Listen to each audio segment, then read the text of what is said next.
بسم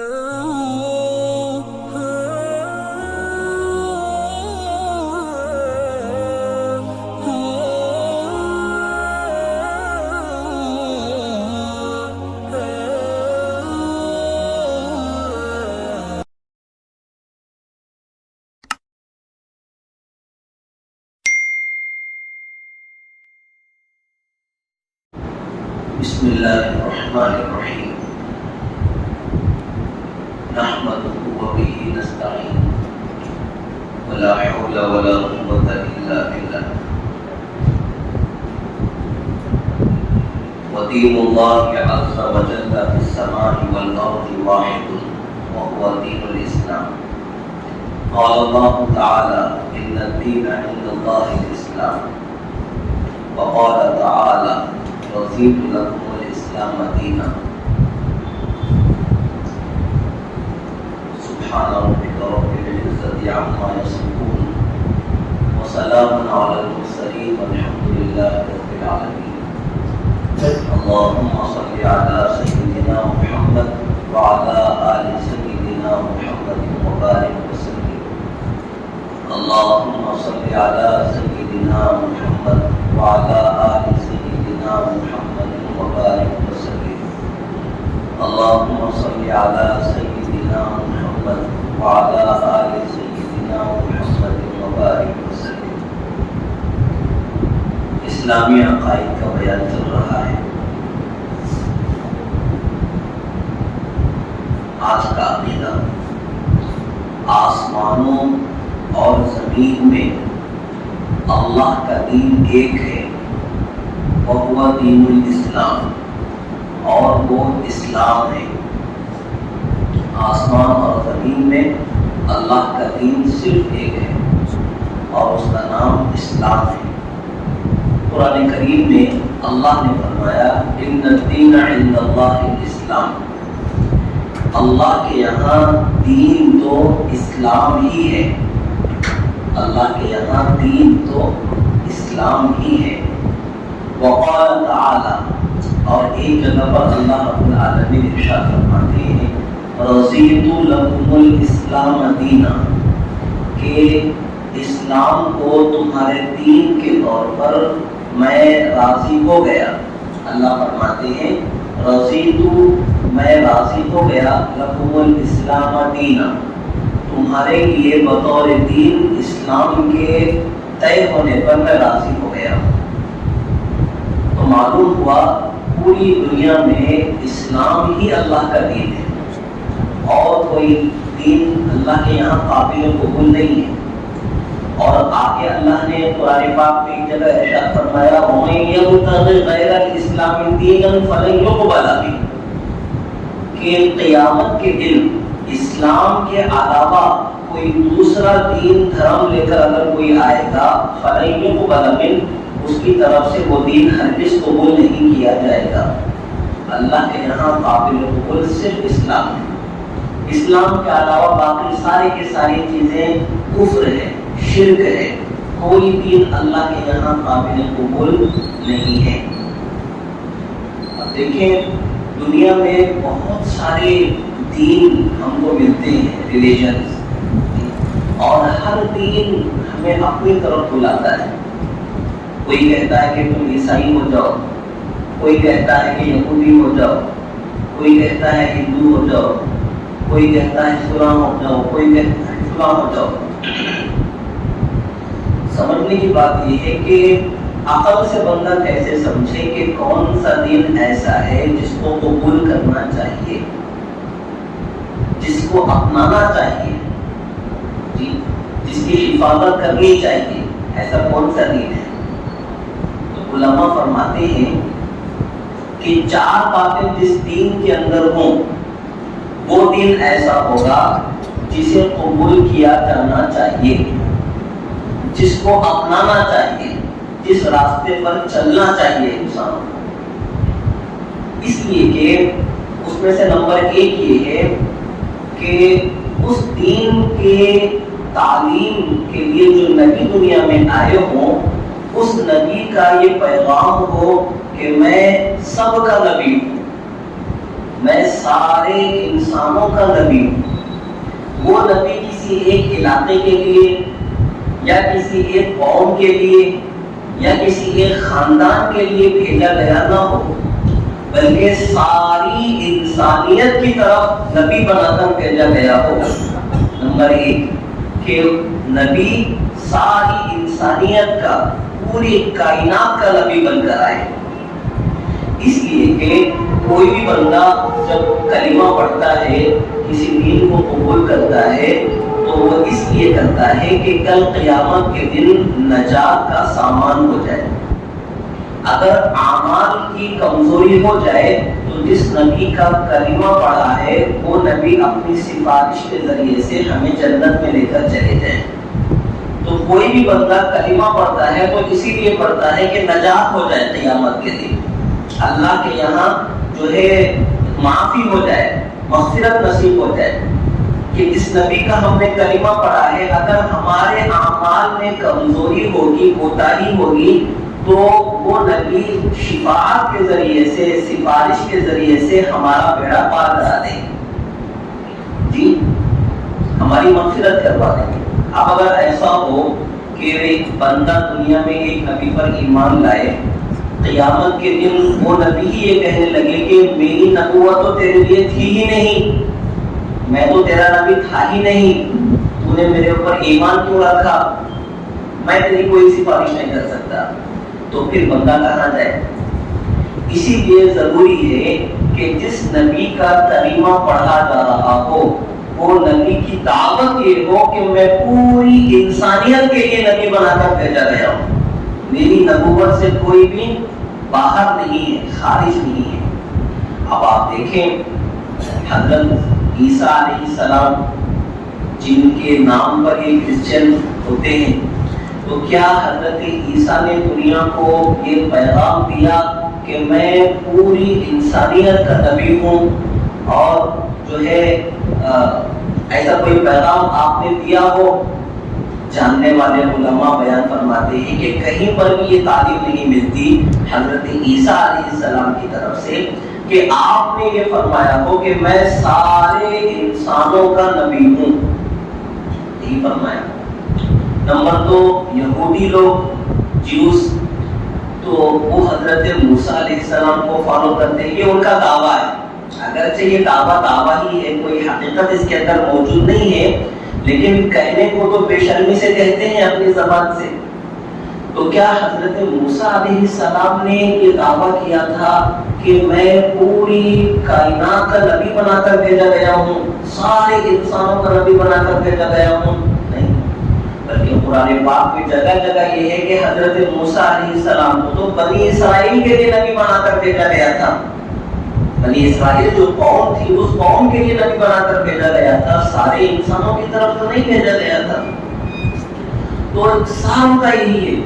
لیکن جب ہم سب کے آقا سرور کائنات محمد عربی صلی اللہ علیہ وآلہ وسلم کی زندگی پر آپ نظر کریں گے تو حضور پاک علیہ السلام کا یہ پیغام تھا دنیا کے نام، یا ایھا الناس انی رسول اللہ الیکم جمیعا، اے لوگوں میں سارے انسانوں کی طرف نبی بنا کر بھیجا گیا ہوں، الی الخلق کافہ، ساری مخلوقات کی طرف نبی بنا کر مجھے بھیجا گیا ہے.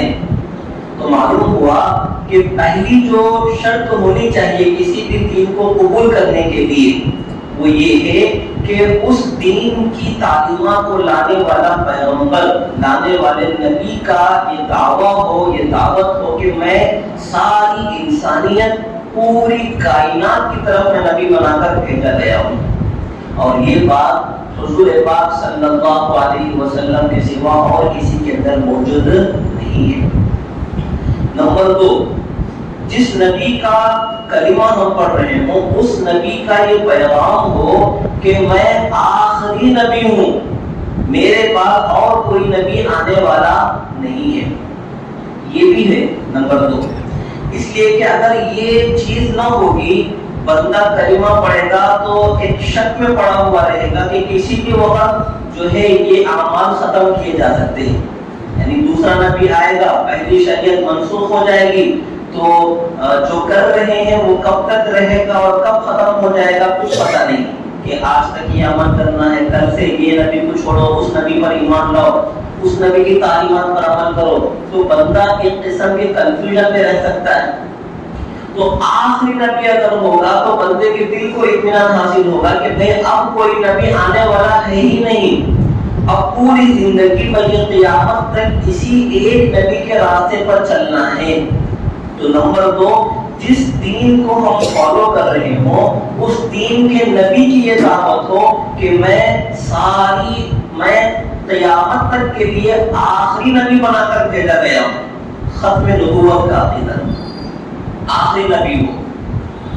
نمبر 3، اس نبی کا جو معجزے اللہ نے ان کو عطا فرمائے ہوں آج بھی وہ معجزہ زمین پر موجود ہو۔ ہر نبی کو اللہ معجزے عطا فرماتے ہیں نا، تو جس دین کو ہم فالو کرنا چاہتے ہوں اس نبی پر جو معجزے اللہ نے عطا کیے ہیں وہ معجزے آج بھی باقی ہوں۔ اب دیکھیں حضرت موسیٰ علیہ السلام کو اللہ نے جو معجزے عطا فرمائے تھے، جی ید بیضا کا اور اسی طرح لاٹھی کے سانپ بن جانے کا جو معجزہ دیا تھا، حضرت موسیٰ علیہ السلام کے ساتھ وہ معجزے سارے کے سارے ختم ہو گئے۔ حضرت عیسیٰ علیہ السلام کو اللہ نے جتنے معجزات دیے تھے، حضرت عیسیٰ علیہ السلام کے ساتھ وہ معجزے بھی دنیا سے رخصت ہو گئے۔ لیکن حضور پاک صلی اللہ علیہ وسلم کو اللہ نے جو معجزے عطا فرمائے ہیں ان میں سب سے بڑا معجزہ ہے قرآن مجید کا، سب سے بڑا معجزہ ہے قرآن پاک کا۔ قرآن پاک جب نازل ہو رہا تھا اس وقت قرآن نے چیلنج کیا تھا، فَأْتُوا بِعَشْرِ سُوَرٍ مِثْلِهِ، کہ اگر تم اس قرآن پر شک کرتے ہو تو قرآن جیسا کلام بنا کر پیش کرو۔ جگہ جگہ قرآن پاک نے قرآن جیسی آیت بنا کر پیش کرو، قرآن جیسی سورت بنا کر پیش کرو، 10 سورتیں بنا کر پیش کرو۔ 3-4 جگہوں پر اللہ نے یہ جو ہے چیلنج کیا پوری دنیا کے سامنے۔ 1450 سال گزر چکے ہیں لیکن آج تک اس چیلنج کو نہیں توڑ پائے کوئی بھی بندہ جو ہے قرآن کا مقابلہ نہیں کر پایا، قرآن کے برابری میں کوئی کلام بنا کر پیش نہیں کر سکا کوئی بھی۔ تو یہ حضور پاک علیہ السلام کا معجزہ ہے جو آج بھی باقی ہے۔ حضور کو جو معجزات دیے گئے تھے ان میں بڑا معجزہ قرآن پاک کا ہے جو آج بھی موجود ہے، اور پوری دنیا قرآن پاک کے سامنے بے بس ہے، لاچار ہے، کسی سے کچھ نہیں بن پاتا۔ تو یہ نمبر 3، جس دین کو فالو کر رہے ہوں اس دین کے جو نبی ہے ان کے جو معجزات ہوں وہ آج بھی موجود ہوں۔ نمبر 4، اس نبی کی تعلیمات آج بھی موجود ہوں۔ جس دین کو اپنانا ہے اس نبی کی تعلیمات آج بھی پوری حفاظت کے ساتھ موجود ہو۔ یہ بھی دیکھ لیں اسلام کی جو تعلیمات ہے قرآن کی شکل میں یا احادیث کی شکل میں پوری کی پوری محفوظ ترین طریقے سے چلی آ رہی ہے۔ حضور پاک صلی اللہ علیہ وسلم کی احادیث کی حفاظت کے لیے جو محنتیں کی گئی ہیں، جو ہے تقریباً 5 لاکھ لوگوں کی زندگیاں محفوظ کی گئی ہیں۔ جو لوگ حدیثوں کو نقل کرنے والے لوگ ہیں 5 لاکھ لوگوں کی زندگیاں محفوظ کی گئی ہیں۔ ایسا کارنامہ دنیا کی کسی قوم میں نہیں ملتا، ایسا کام نہیں ملتا کہ کسی دوسرے دھرم کسی دوسرے دین کے لوگوں نے اپنے مذہب کی جو تعلیمات تھی ان کی حفاظت کا اتنا اہتمام کیا ہو کہ اس کو نقل کرنے والوں کی بھی زندگیاں محفوظ کی گئی ہیں۔ یعنی یہ روایت کرنے والے کتنے ہیں، ان کے نام کیا تھے، ان کے والد کا نام کیا تھا، وہ کہاں پیدا ہوئے، وہ کیسے کیریکٹر کے تھے، کہاں انتخاب ہوا ان کا، کتنی عمر ان کی ہوئی تھی، کیا پڑھے تھے کیا نہیں، یہ ساری چیزیں 5 لاکھ لوگوں کی محفوظ کی گئی۔ تو اتنا اہتمام حفاظت کا اسلام کی تعلیمات بلکہ حضور پاک صلی اللہ علیہ وسلم کی احادیث کی حفاظت کے لیے کیا گیا ہے۔ تو 4 باتیں۔ نمبر 1، نبی کا یہ پیغام ہو کہ میں سب کا نبی ہوں، پوری کائنات کا نبی ہوں۔ نمبر 2 نبی کا یہ پیغام ہو کہ میں آخری نبی ہوں، قیامت تک میرے بعد کوئی نبی آنے والا نہیں ہے۔ نمبر 3 اس نبی کا معجزہ آج بھی دنیا میں موجود ہو۔ نمبر 4 اس نبی کی تعلیمات آج بھی حفاظت کے ساتھ موجود ہو۔ یہ 4 باتیں سوائے اسلام کے دنیا کے کسی دھرم میں، کسی دین کے اندر موجود نہیں ہے۔ جب بندہ ان 4 باتوں کو سمجھے گا تو اب اس کے لیے راستہ صاف ہو جائے گا کہ دنیا میں ماننے کے قابل اگر کوئی دین ہے تو وہ صرف اسلام ہے، عمل کرنے کے قابل اگر کوئی دین ہے تو وہ صرف اسلام ہے، جس راستے پر چلنا چاہیے اگر اس قابل کوئی ہے تو وہ صرف اسلام ہے۔ اسلام کے علاوہ دنیا کا کوئی دین، کوئی دھرم محفوظ ہے ہی نہیں، اطاعت اور اتباع کے لائق ہے ہی نہیں۔ یہ ہے عقیدہ کہ اسلام ہی اللہ کا، آسمانوں اور زمین میں اللہ کا دین ایک ہی ہے، وہ دین الاسلام، اور وہ اسلام ہے۔ قال اللہ تعالی، اللہ نے فرمایا ان الدین عند اللہ الاسلام، اللہ کے یہاں تو دین اسلام ہی ہے۔ وقال تعالی، اور اللہ نے فرمایا رضیت لکم الاسلام دینا، کہ میں نے تمہارے لیے اسلام کو بطور دین میں نے راضی ہو گیا، میں راضی ہو گیا۔ وہو بین الغلو والتقصیر، اسلام کیا ہے؟ اسلام نام ہے اعتدال کا، اسلام نام ہے اعتدال کا، درمیانے روش۔ ایک ہے حد سے آگے بڑھ جانا، ایک ہے حد سے نیچے اتر جانا، اور ایک ہے حد پہ رہنا۔ حد سے آگے گزر جانا یہ بھی بری بات ہے، اور حد سے بالکل نیچے اتر جانا یہ بھی بری بات ہے۔ حد پہ رہنا یہ اچھی بات ہے۔ ہم خود بھی اپنی زبان میں لوگوں سے کہتے ہیں نا اپنی حد میں رہو، جی حد سے کوئی بڑھتا ہے تو ہم اس کو سمجھاتے ہیں کہ بھائی اپنی حد میں رہے، جی تو حد سے گزر جانا یہ بھی برا ہے، حد سے اتر جانا یہ بھی برا ہے۔ حد پہ رہنا یہ اچھی بات ہے، اور اسلام اسی کا نام ہے۔ افراط حد سے گزر جانا، تفریط حد سے اتر جانا، اعتدال حد پہ رہنا، یہ ہے اسلام۔ اب دنیا میں بعض لوگ وہ ہیں جو دین میں ثابت شدہ باتوں کا انکار کرتے ہیں۔ کچھ چیزیں ثابت ہیں دین کے اندر، لوگ اس کا انکار کرنے لگے ہیں، یہ لوگ حد سے آگے بڑھ جانے والے لوگ ہیں۔ اور کچھ لوگ وہ ہیں دین میں باتیں جو ثابت ہی نہیں ہیں ان باتوں کو دین بنا رکھا ہے۔ کچھ لوگ تو دینی باتوں کا، ثابت شدہ باتوں کا انکار کرنے لگے، یہ حد سے آگے بڑھ جانا ہے۔ اور کچھ دین میں جو چیزیں ثابت ہی نہیں ہیں ان کو دین بنا رکھا ہے۔ فرض تو دور کی بات، نفل مستحب کوئی چیز ہے ہی نہیں، ایسی چیز کو لا کر ایمان بنا رکھا ہے کہ جو ایسا نہیں کرے گا وہ مومن ہے ہی نہیں، مسلمان ہے ہی نہیں۔ یہ حد سے نیچے اتر جانے والے لوگ ہیں۔ اور دین میں ثابت چیزوں کو ماننا اور جو چیزیں ثابت نہیں ہیں دین کے اندر ان کو چھوڑ دینا، یہ ہے اسلام۔ اعتدال، درمیانہ راستہ، حد سے بڑھنا بھی بری بات ہے، حد سے نیچے اتر جانا بھی بری بات ہے۔ مزید تفصیلات انشاءاللہ آئندہ جمعہ ہمارے سامنے آئے گی۔ اللہ ہم سب کو